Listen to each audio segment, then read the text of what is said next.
بسم اللہ الرحمن الرحیم۔ شروع کرتی ہوں اللہ کے نام سے جو نہایت مہربان اور رحم کرنے والا ہے۔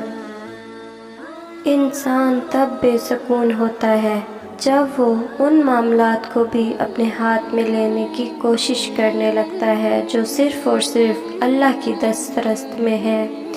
جب تمہارا دل بھی یقین سے خالی ہوگا، آنکھیں کیسے اللہ کو دیکھ پائیں گی؟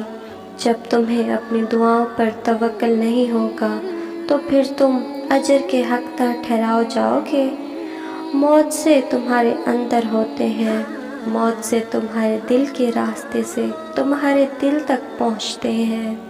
تو اگر چاہتے ہو کہ اللہ تمہاری آنکھوں کے سامنے کا منظر بدل دے تو تمہیں اس منظر کو بدلنا ہوگا جو تمہاری آنکھوں کے اس پار ہے۔ اللہ کسی بھی جان کو اس کی طاقت سے زیادہ نہیں آزماتا۔ پاگل، اللہ تو تم پہ اتنا اعتبار کرتا ہے کہ تم اس آزمائش سے لڑنے کی طاقت رکھتے ہو، تو پھر تمہیں یہ یقین کیوں نہیں کہ تمہارا اللہ تمہیں اس آزمائش سے گزارنے کی طاقت رکھتا ہے؟ جب اسے یہ مان ہے کہ تم بار بار اس کو مانگو گے تو پھر تمہیں یہ مان کیوں نہیں کہ وہ قبول کرے گا؟ جیسے دوا تب اثر کرتی ہے جب تم اسے پابندی سے لیتے ہو، ویسے ہی دعائیں بھی تب اثر کرتی ہیں جب تم انہیں مسلسل مانگتے ہو۔ جیسے دوا آہستہ آہستہ تمہاری تکلیف کو راحت میں بدلتی ہے، وہی دعائیں بھی آہستہ آہستہ تمہیں شفایاب کرتی ہیں۔ بس یقین رکھو، کیونکہ جو اللہ پر یقین رکھتے ہیں اللہ ان کے دلوں کو بہتری کی طرف موڑ دیتے ہیں۔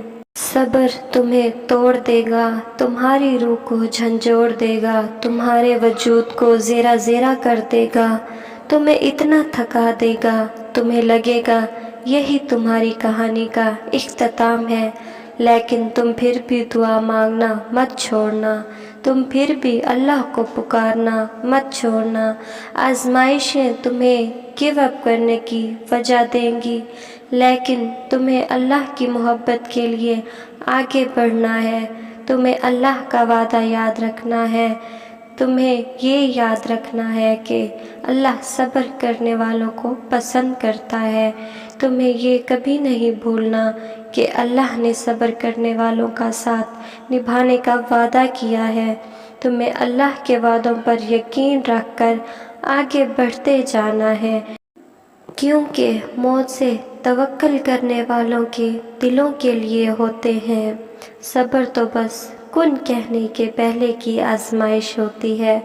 اللہ دعاؤں کے انتظار کے لیے آزماتا ہے، وہ قبولیت میں دیر کرتا ہے تاکہ وہ تمہارا یقین دیکھ سکے۔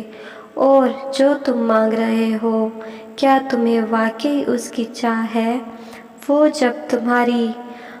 جب تمہاری دعاؤں کو آزماتا ہے تو وہ تمہیں اتنی طاقت دے دیتا ہے، تمہارا دل نہ تو اخیر سے تکتا ہے اور نہ ایک ہی دعا بار بار دہراتے ہوئے اکتاتا ہے۔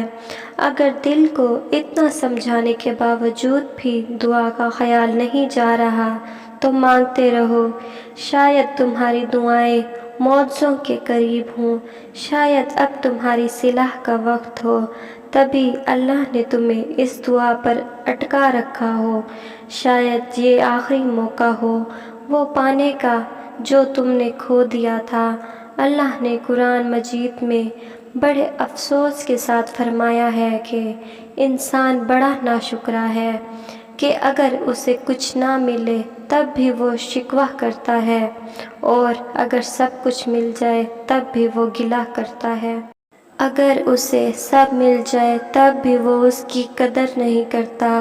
ہم بہت بد نصیب لوگ ہیں، ہم خوش ہونے کے لیے بڑے بڑے لمحوں کا انتظار کرتے ہیں اور اس دوران ہم خوشیوں کے لیے چھوٹے چھوٹے لمحے گنوا دیتے ہیں، ہمیں خود بھی اندازہ نہیں ہوتا۔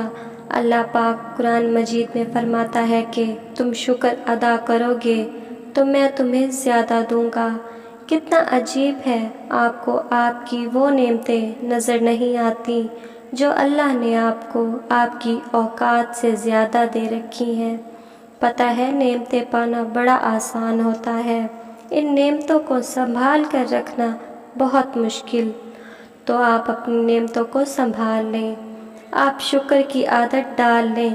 رسول صلی اللہ علیہ وسلم نے فرمایا کہ مومن کا معاملہ بہت عجیب ہے، اس کا ہر معاملہ اس کی بھلائی کی طرف ہے، اور یہ مومن کے علاوہ وہ کسی کے لیے میسر نہیں۔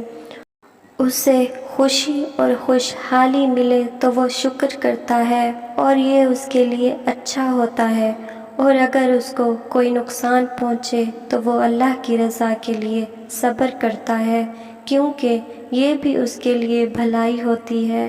اللہ اپنے بندے کے لیے کبھی بھی برا نہیں سوچتا، اس لیے ہر حال میں شکر کرنا سیکھیں، کیونکہ ہمیں جتنا بھی ملتا ہے ہمیشہ اپنے اعمال سے بڑھ کر ہی ملتا ہے، چاہے وہ روٹی کا ٹکڑا ہو یا پانی کا قطرہ۔